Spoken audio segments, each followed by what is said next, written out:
I read a newsletter about money psychology and behavioral economics, and I've talked extensively about the K-shaped economy or the two-tier economy, where we are increasingly living in kind of two different economic realities, where wealthier people feel like everything is kind of going well, while lower income people are genuinely struggling. And recent data came out that kind of shows that shocking disparity between higher income and lower income people in terms of their feelings about the economy. Like, there is a very notable bifurcation in the way that people feel about the economy and their own personal finances. And it's just compounded evidence that there are kind of two parallel economies happening right now.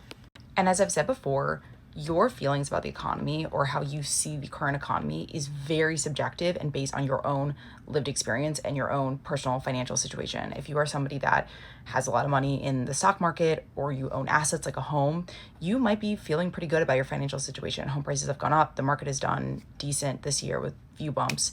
If you are lower income, you don't have assets, inflation is probably affecting you, is affecting more of your paycheck. And so again, I think, we're seeing two different reactions to, by and large, the same economy, right? And the data does show a resilient economy, but people's experiences of that resilient economy are vastly different.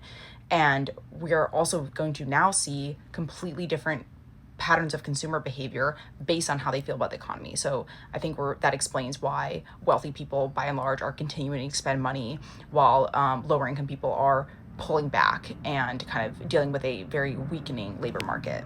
And the further these two groups get from each other, the harder it will be for them to come back to each other in terms of how they behave in the economy and how they spend money, and also how they succeed. It's just a larger example of how wealth inequality is becoming exacerbated very quickly over time, and how the wider it goes apart, the harder it's going to be for people to kind of bridge that gap and build wealth for themselves and their family.